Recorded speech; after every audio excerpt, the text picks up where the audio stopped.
Hey everybody. Hey y'all. It's Haja.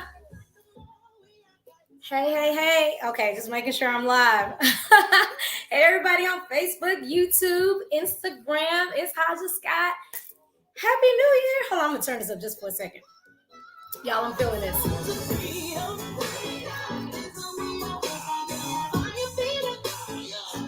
Hey.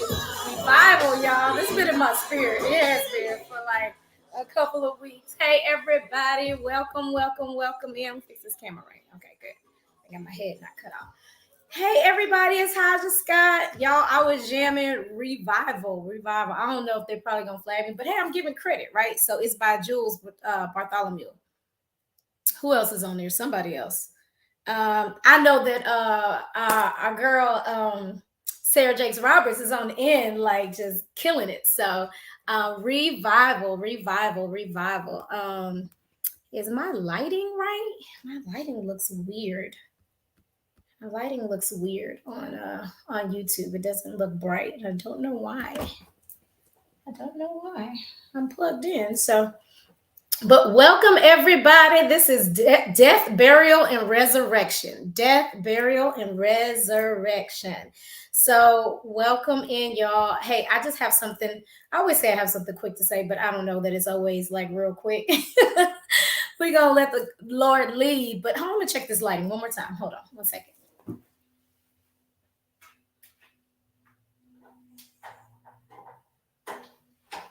It just looks dark. I don't know why, but on YouTube. Anyway, maybe it's just my eyes. But Death, Burial, and Resurrection, you guys. This has been like just with me for a little bit. So I just wanted to share it with you guys. I wanted to share it with whoever is on today and listening. Hey y'all, hey. It's a new year. It's 2023. So we're talking about this death, burial, and resurrection thing that God says in my spirit. So first I'm gonna say, where did this title come from? So Death, Burial, and Resurrection. So shout out to me because of Lace and Grace. We have a launch coming up. So I got to plug that real quick. This weekend, Saturday, January 28th, we are having a ministry launch and a product launch. So yes, God has given me some products to launch that I've kind of been using and shuffling around and giving it to people for a while. I'll talk more about that. I'll come on live and talk about that. And it is like a body butter that's used for certain ailments, really dry skin, eczema, soothing for eczema and things like that, that I've used, created and used over the last like at least 5 years, I want to say 7 years, and it's time for it to finally be released. Some other products, some inspirational positivities, and we got some great things coming. We got a charity drive. I'm going to talk more about that this week with the Blessing Boutique of Lace and Grace has partnered with the Blessing Boutique of Central Texas, which is out in Belton, Texas. And we are doing a clothing drive. We're just doing a drive. I'm going to tell you more about it. Actually, we're going to visit. Hey, we're going to visit the Blessing Boutique. So you guys tune in with me tomorrow. We are going to visit the Blessing Boutique. And so you can find out and hear a little bit more about what we're doing. So we're going to have a drive this weekend at the launch. We got live music from your girl, Notori Blue, my girl, Notori Blue. Like, she will blow you away if you haven't heard her. And if you have, come check her out. We're going to be live right there at Gallery 1 Point. We're going to have some stuff where she's going to be selling some books. She's going to be selling some of her products. We're going to have Chef Jay Rody, which is Jennifer Rodriguez, otherwise known as 3 Plates Catering. She's going to be out there giving us some food. We got some other great people that are going to be there. Soundman Network is going to be DJing. It's an indoor-outdoor event. So come and celebrate with us, y'all. It's a revival. So with that said, we still on this death, burial, and resurrection. Now, the title came to me because of the launch, but I was like, okay, God, what are we still talking about with this death, burial, and resurrection? And he spoke. And so I want to ask a couple of questions to everybody out there. How many of you guys have ever experienced letdowns, fall downs, setbacks? Okay, here we go. Setbacks. Things that didn't go exactly how you planned. Divorces. Yeah. Shutdowns. Bankruptcies. Death. Death. Um, Loss of dignity. Loss of self-esteem. Health challenges.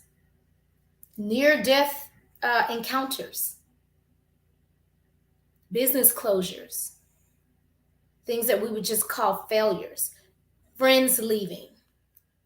Kids going left, just off, just doing, I don't know what they're doing, we're trying to get them back. Kids going left. Betrayals, results of bad decisions. These are things we call failures, y'all. And in that, all of that, I know I talked about death in that, but all of that feels like a death. All of those things and even more come to bring death in our lives. They come to bring, this is what I just said. They come to bring death to the lives, our lives as we know it. What does that mean?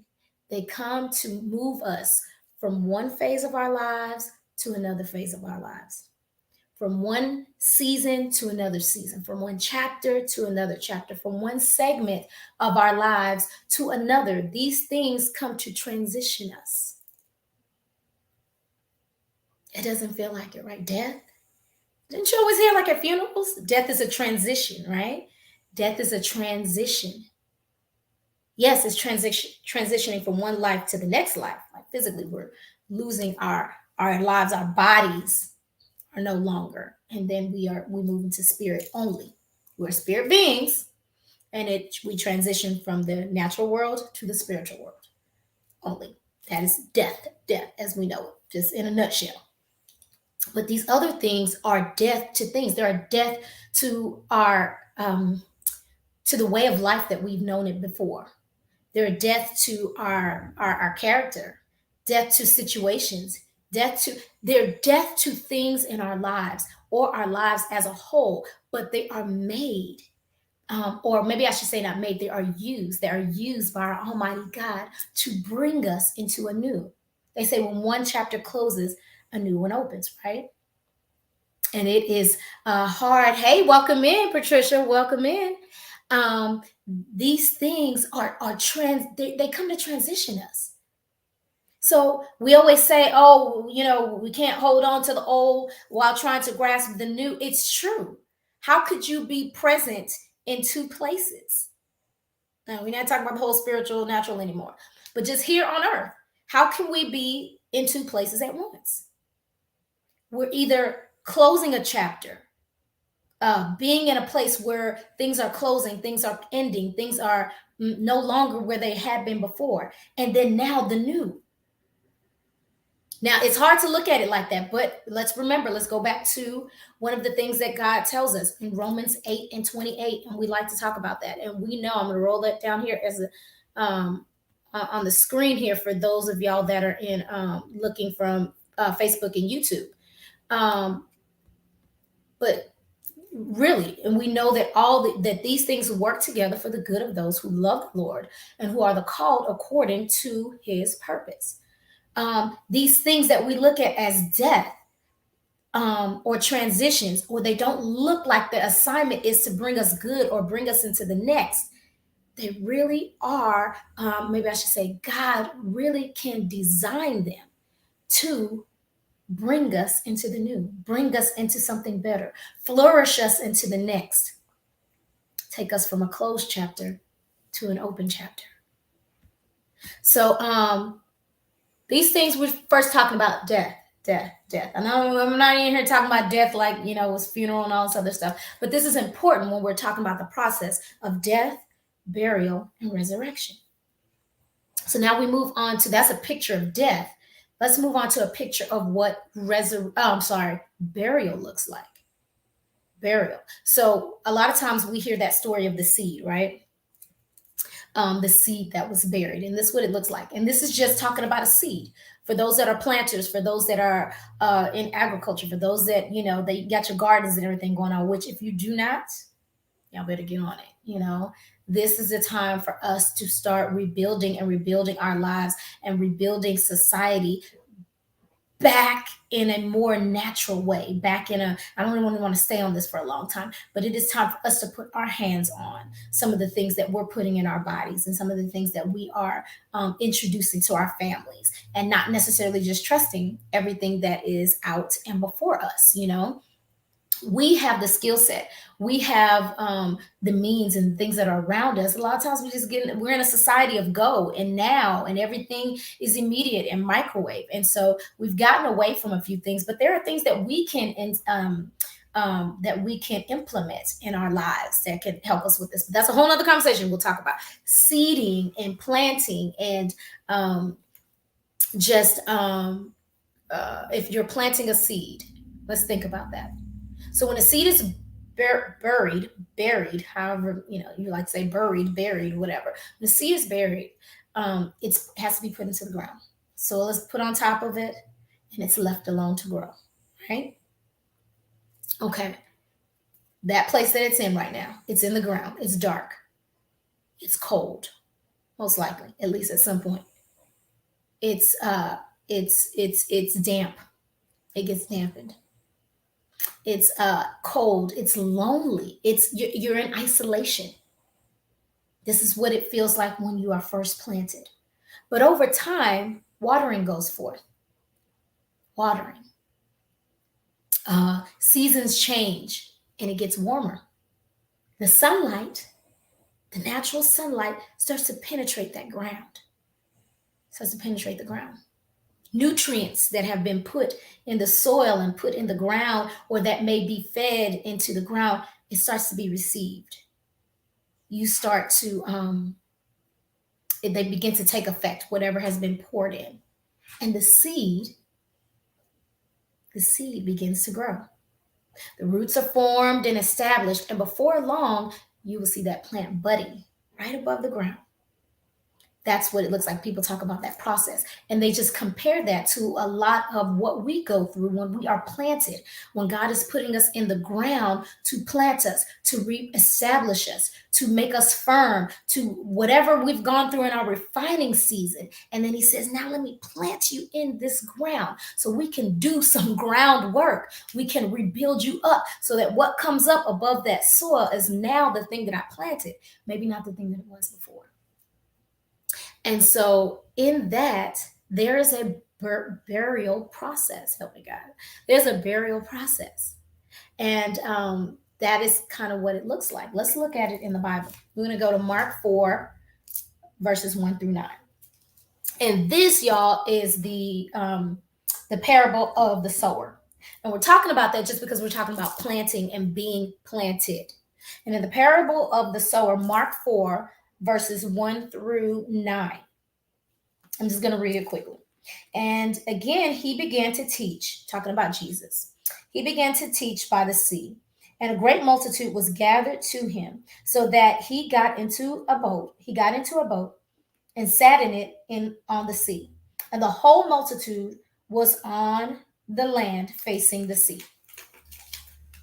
Then he taught them many things by parables, saying, and said to them in his teaching, listen, behold, a sower went out to sow. And it happened that when he sowed, that some seed fell by the wayside, and the birds of the air came and devoured it. Some fell on stony ground, where it did not have much earth, and immediately it sprang up because it had no depth of earth.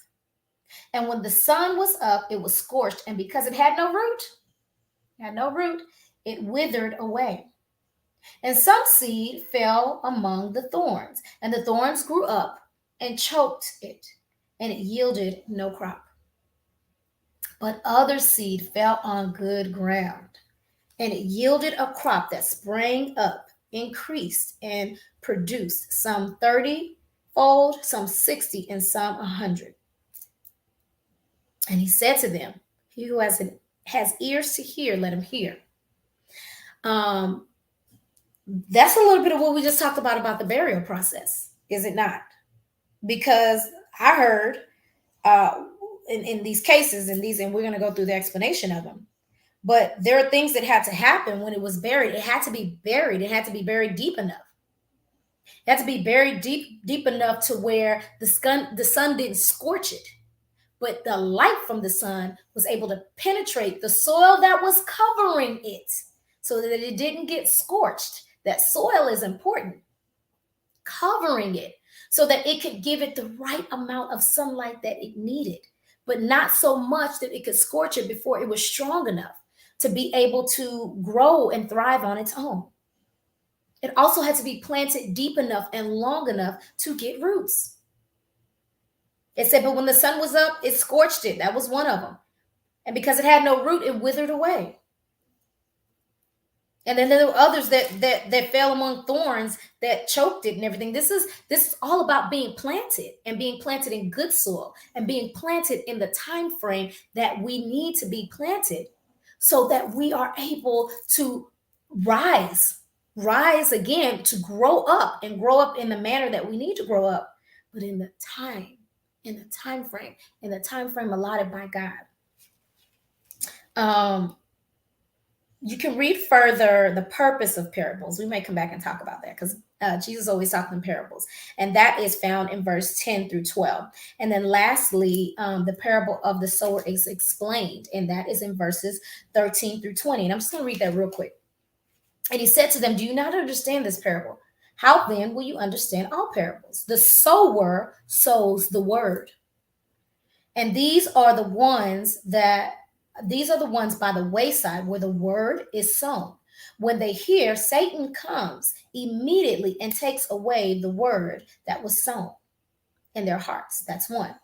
Likewise are the ones that are sown on stony ground, who, when they hear the word, immediately receive it with gladness. But they have no root in themselves, and so they only endure for a time. Afterward, through tribulation, through sitting, going through some storms and going through some winds and things like that. After afterward, when tribulation or persecution arises for the word's sake, immediately they stumble. There's no root. There wasn't time given for the root to take root, to be established in a thing. Y'all, that is not just being introduced to a thing and all of a sudden you're established. That takes time of sitting with a thing and sitting in a thing and really receiving it, embracing it, settling in it. That it takes time to get root. Anything that we do in life and anything that we endeavor in life is going to cause us, if it's going to have longevity, it has to have roots. It has to have time to establish roots, because that is what is going to hold it when that tribulation comes, when that persecution comes, when the winds come, when the rain comes, when the storm comes.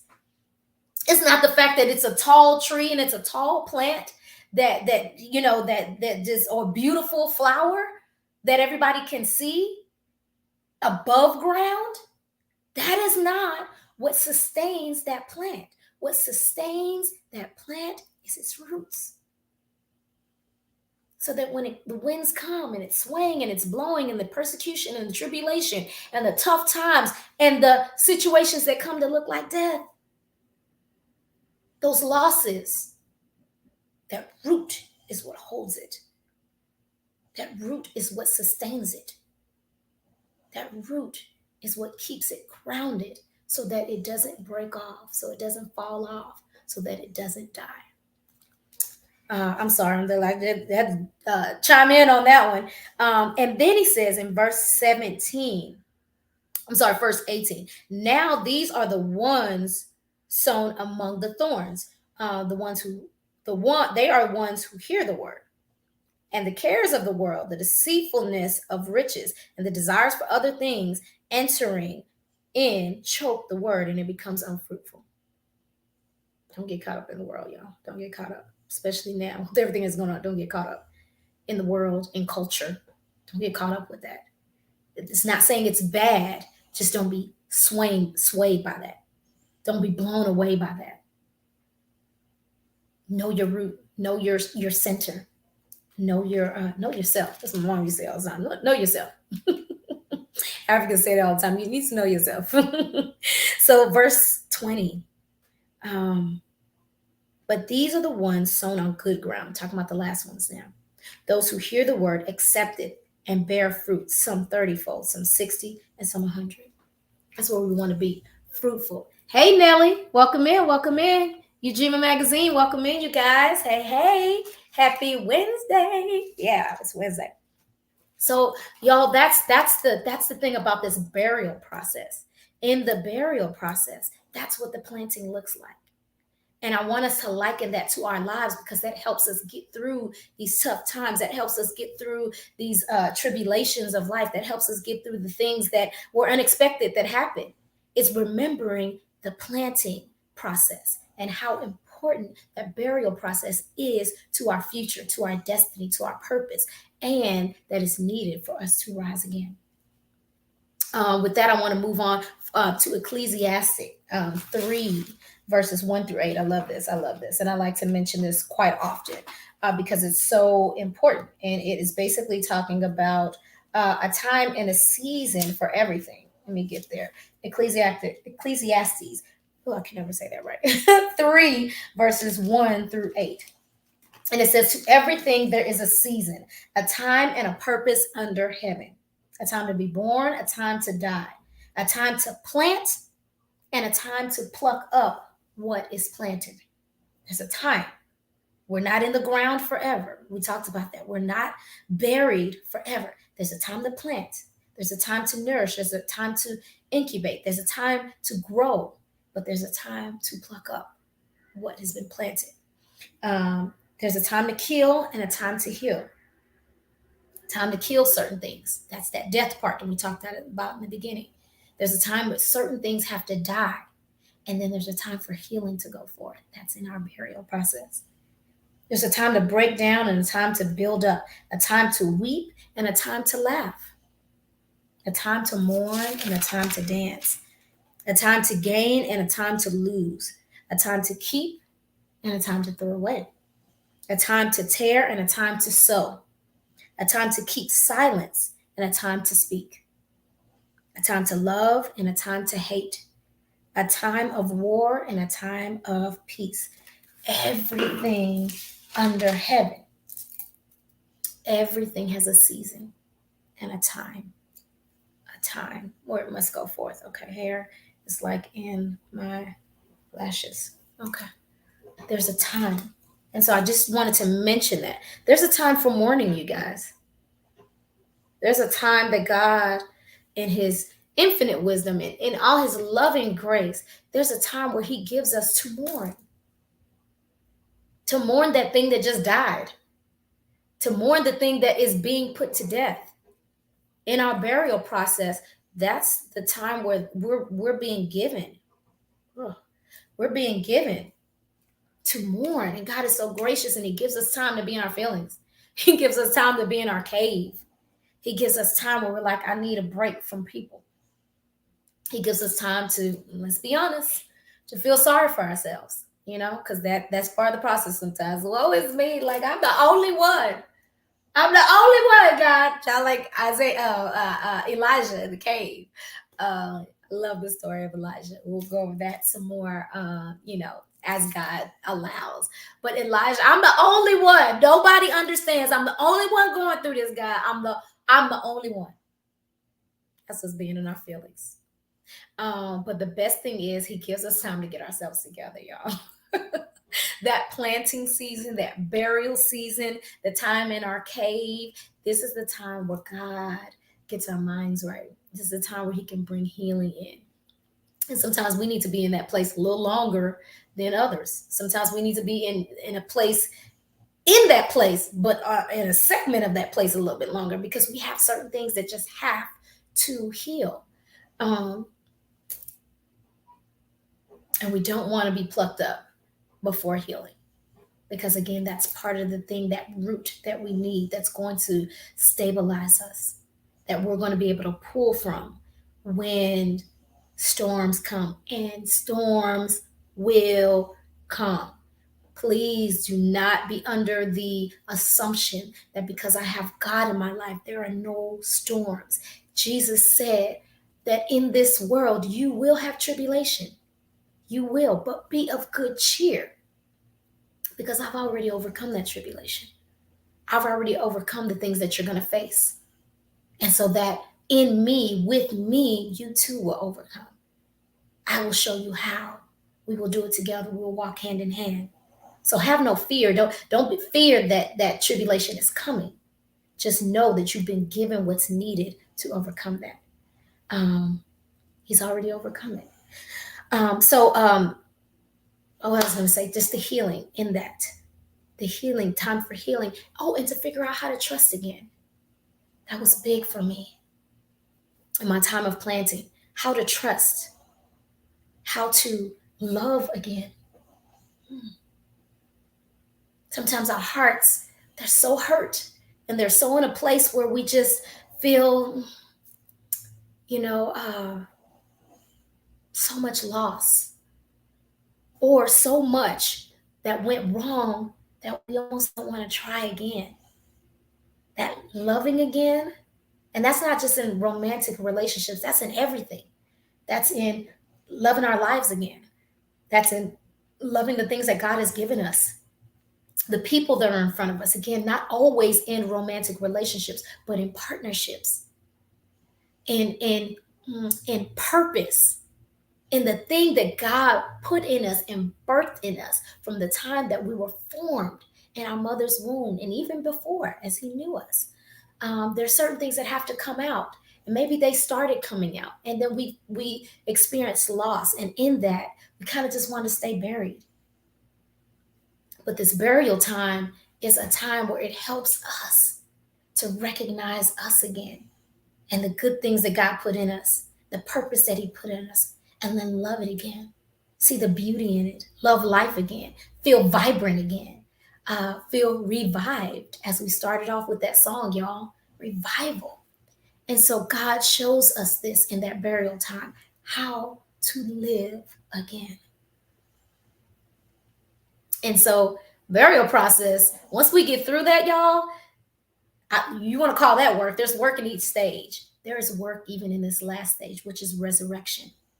In the resurrection stage, this is the time where God says, get up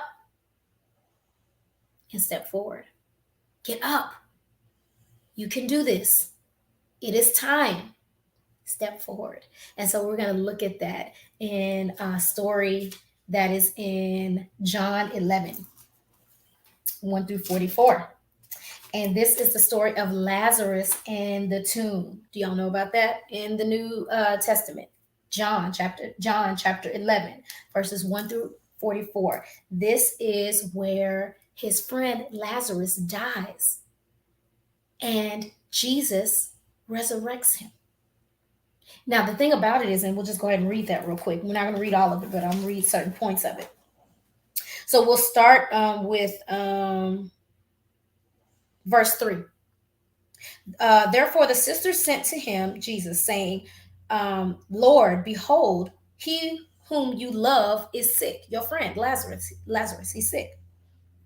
When Jesus heard that, he said, this sickness is not unto death, but for the glory of God, that the Son of God may be glorified through it.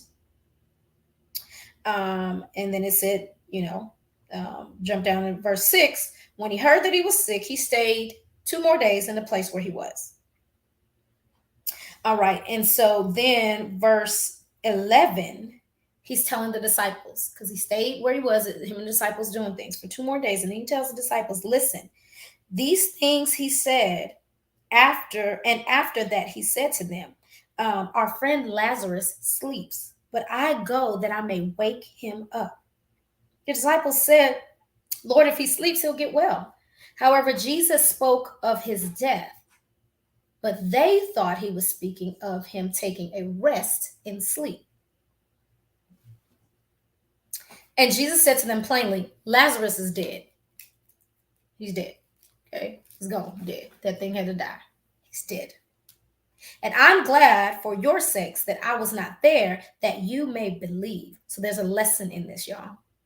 Just like with our lives and the things that come to die, and the things that God takes away, the things that He wants to kill in our lives, the flesh that He wants to kill, the old ways that He wants to kill, the old belief and unbelief that He wants to kill. This is for our sakes. He didn't do this for His sake. He did this for their sake, so that they would believe, so that their faith would grow, their trust would grow, they would be stronger, they would have what they needed for the seasons of turmoil, of the seasons of devastation, the seasons of destruction, all the storms that would come. This is building that root. This is part of it. So skipping down, he gets to the town, y'all. He gets to the town, and verse 20. Then Martha, that's the sister of Lazarus. He has two sisters, Mary and Martha. Martha, as soon as she heard that Jesus was coming, went and met him. But Mary was sitting in the house. Now Martha said to Jesus, Lord, if you had been here, my brother wouldn't have died. Because you can do miracles. So you wouldn't have died. We wouldn't have to go through this. If you had just been here, this wouldn't have even happened. But even now, I know that whatever you ask of God, God will give you. And Jesus said to her, your brother will rise again. Sure enough, your brother will rise again. And Martha said to him, I know he will rise again in the resurrection at the last day. You know, when the world is over and we promise, and you promise that everybody's going to rise again in resurrection, and we're going to be, taken up to heaven. And, we know that, I know, but for right now, he's dead. And Jesus said to her, I am the resurrection and the life. I'm the one who causes that. I'm the one who brings that. I'm the one who officiates life and death. I am the one who says what shall live and what will die. Please understand who you're speaking to. Please understand the role of God. Please understand the role of Jesus. Please understand the role of the Almighty God of heaven. This isn't by happenstance. This is somebody else that's running the show. This isn't a promise that says, okay, you live this life and later on you're going to die. I can say in your life what needs to die and what needs to live and when. He is talking about the power that is in his hand. He said, whoever believes in me, though he may die, he shall live. And whoever lives and believes in me shall never die. Do you believe this? Do you really believe who I am? Do you really believe the power that is in my hand? Do you believe the power that is working even now? Do you believe? And a lot of times we don't believe. We're like, I have gone through this death and this is just the end for me, God. I have gone through a situation and it's too much. I don't even want to move forward in anything. I can't move forward. Again, the best years, they're behind me. I cannot move forward. This will never be. Life will never be great again. The things that I did, yeah, I did them in my heyday, but that's it. And he's saying, do you believe that I can resurrect your life? Do you believe that I can revive those areas that were dead or that been put to death, that I can revive and renew? Do you believe who I am? And a lot of times we don't. We don't believe. Not really. We believe God and we believe in God. But his resurrecting power, when something has just gone away and it's no more, and we feel dead inside, we've gone through depression, life as we know it and we know it is no more. We've been humiliated. We've been embarrassed. The things that we said we're going to be aren't anymore. We've lost confidence in our own selves. We've been in that cave hiding because of the simple fact that we don't believe that God said the story is not over for us. And he's asking right now, do you believe? And here's the good news. Even if you don't believe, not fully, not really, not wholly, not how we should. He's saying, I'm going to show you. I'm going to give you an example. I am going to show you a resurrecting power. So we're going to jump over to verse 32. Mary comes in, the other sister, and she's like, then Mary, when Mary came where Jesus was and saw him, she fell at his feet, saying to him, same thing, Lord, if you had been here, my brother wouldn't have died. Not understanding the lesson, again, the lesson in his death. Why did he die? Therefore, verse 33, when Jesus saw her weeping and the Jews who came with her weeping, he groaned in the spirit and was troubled. And he said, where have you laid him? They said to him, Lord, come and see. And Jesus wept. It's still hard, y'all. This is not a cakewalk. I know I'm walking through it like, oh, the death, the burial, and the resurrection. And we all want to get to the resurrection. But this is a hard process. It's a separation. It's a tearing. I think we read that in Ecclesiastic. There's a time to tear away and a time to mend. There's a time where things have to be separated, where you have to be separated, where he has to separate us from certain things. He has to separate us from certain people. He has to separate us from a life that we once lived before. He has to separate. That tearing hurts. Don't let anybody fool you. That is death. It is separation. But he also promises there's a time where we're going to mend that thing. There's a time where we're going to pull that thing back together. There's a time where we're going to bring comfort. There's a time where I'm going to bring healing. There's a time where I'm going to revitalize and I'm going to make this thing new again. There's a time where that pain is not going to be. It's not going to be always. Weeping may endure for a night. Our night sometimes might be years, but it's a night. It's a set time because morning has to come. And that's what he's saying. Joy comes in the morning. There is a time for mourning. There's a time for weeping, and there's a time for joy. There's a time for laughing. There's a time for rejoicing. These are just seasons of life. So, and we'll talk more about that. You know, people like, wow, well, he could have just saved him. Didn't he open up blind eyes? He could have just did this. Again, this is for us. This is what we need. So then Jesus said, down to verse 39, we're almost done. Take away the stone. Because Lazarus was laying in a cave and it was covered by a stone. Take away the stone. Martha, the sister of him who was dead, said to him, Lord, by this time there's a stench, for he has been dead 4 days. 4 days. And Jesus said to her, did I not tell you that if you would believe, you would see the glory of God. You will see the power of God. You will see the promise of God in your life if you would only believe. And then they took away the stone from the place where the dead man was lying. And Jesus lifted up his eyes and said, Father, I thank you that you have heard me. And I know you always hear me, but because of the people who are standing here, because of the people that I'm trying to help today, because of the people that I'm healing, because of the people who need this lesson, because of what you want to show to your people, oh God. I said this that they may believe that you sent me. And then he said after he said these things, he cried with a loud voice, Lazarus, Lazarus, come forth. Come forth. Verse 44. Verse 44. And he who had died came out, bound, hand and foot, with grave clothes, and his face wrapped in a cloth. And Jesus said to them, standing around, loose him and let him go. Y'all, that's just like a word all in itself. But this is the resurrection process. That's the picture of it. That's the picture of it. I'm going to tell y'all a story really quick. Just about those that were standing around the grave, who this lesson was for.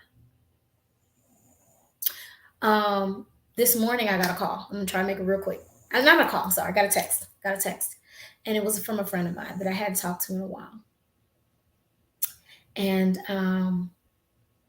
she was like, hey, I got to send you this. I got to share this with you. And she sent me a picture of her daughter, um, who is 11 now. And I hadn't seen her since she was much younger. This is a friend I hadn't talked to in a while. We didn't, you got friends you don't talk to all the time, but they're your friends nonetheless. They're in your corner. You're in their corner. And she said, she was like, Toombas, baby. For all those who know me, my first brand at 25, I started it at 25. My first clothing line is called Toombas Jeans and Denim Wear. It's still around. Yes, we still have Toombas jeans. Since then, I've had Gallery 1 I've got OfLaceandGrace, next level, helping people with business. But Toombas was the first. It was my baby. And she said, Toombas, baby. She's like, I have like if she's watching, or if you watch this girl, like, I'm not going to say your names. I'm not going to call you out there. But she was like, I got all your stuff from the beginning. And she's like, but I want to send you this picture of somebody who loves wearing Toombas, and my brand. And she said, and they fit so well. And it was a picture of her daughter, y'all. Her daughter. This is the child she had. I started Toombas before her daughter was born. We rolled together deep, for many years.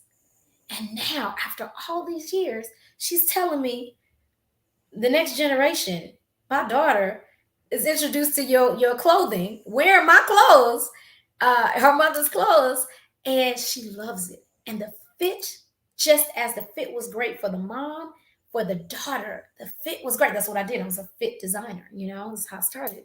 And it transcended from generation to generation.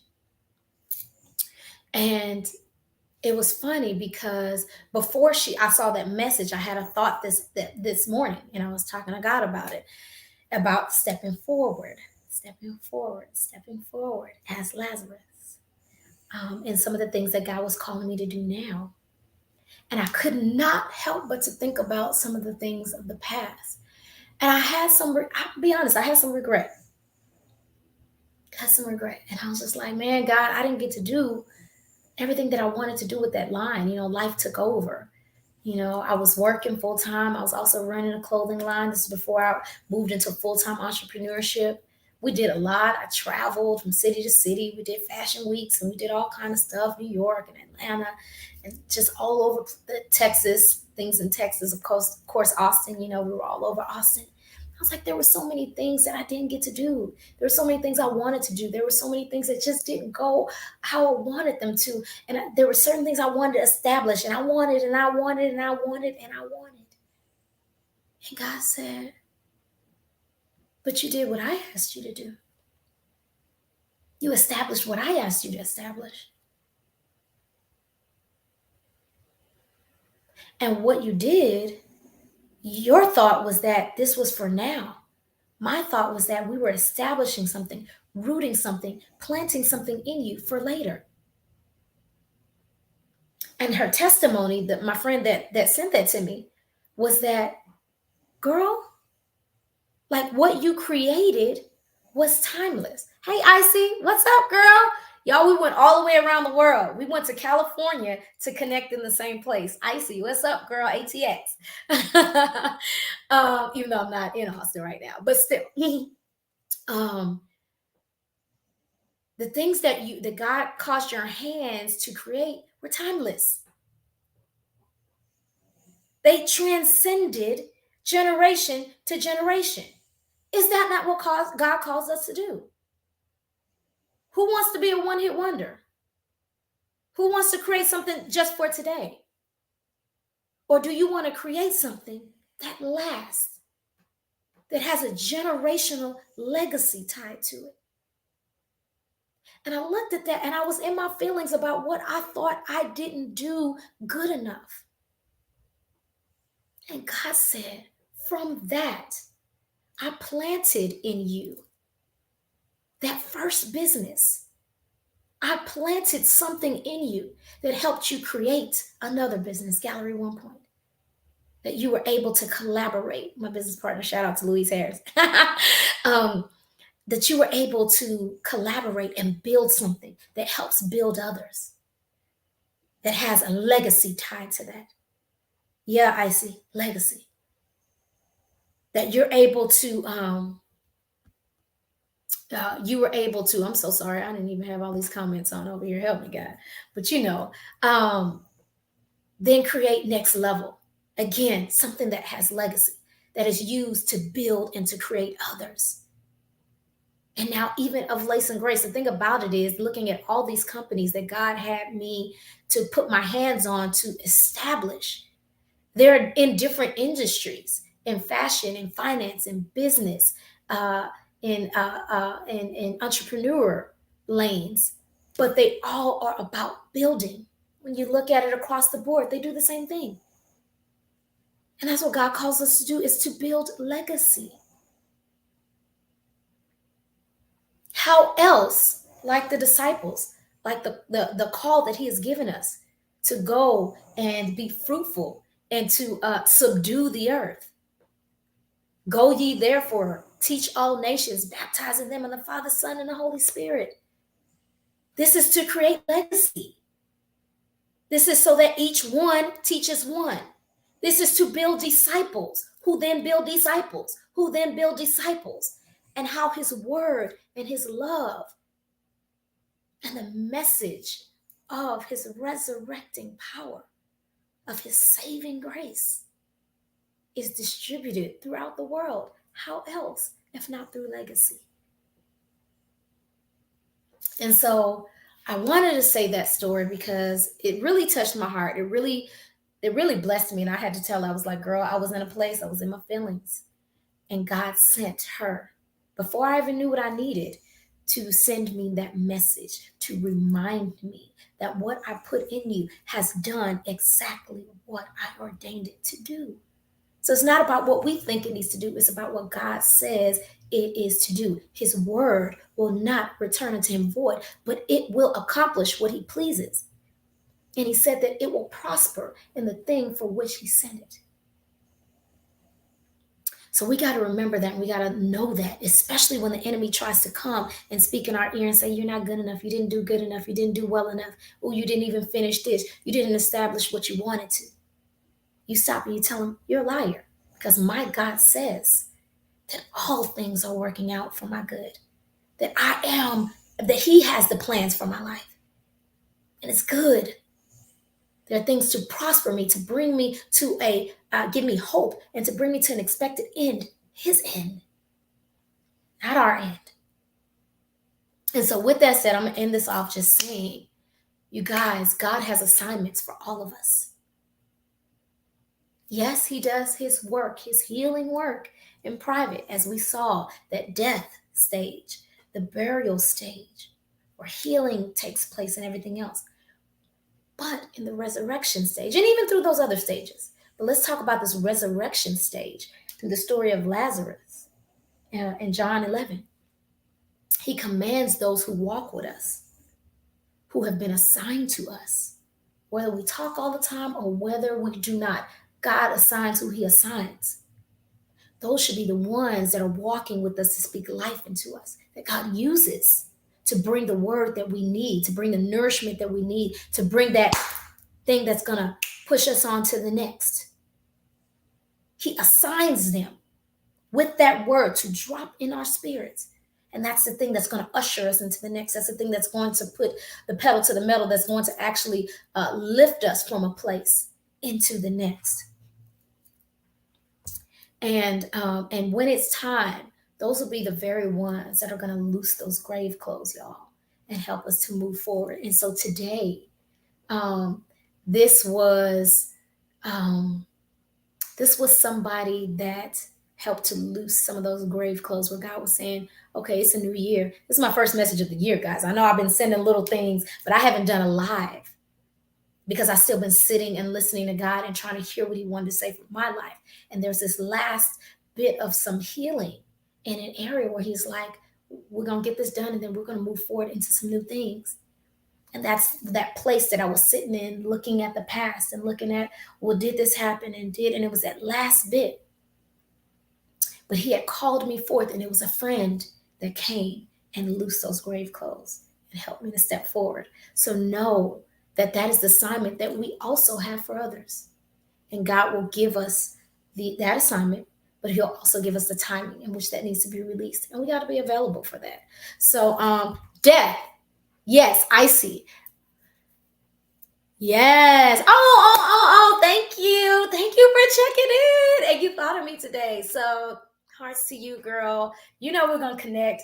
As I said, we were on I'll just say this real quick. We were on a trip with Dr. Alexis, you guys, for her prophetic outliers, global outliers conference, y'all. It was in San Diego. It was amazing.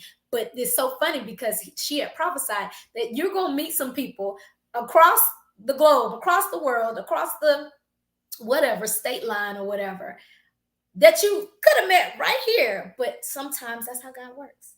He moves us all the way around for us to find our tribe, to find the people that we're meant to walk with. So shout out to you, Icy. With that, you guys, this is the story of death, burial, and resurrection that God had on my heart. I'm going to do a scripture recap really quickly. And that is Romans. We're in Romans 8:28. We did Mark chapter 4, verses 1 through 20, Ecclesiastes 3, verses 1 through 8, and John chapter 11, 1 through 44.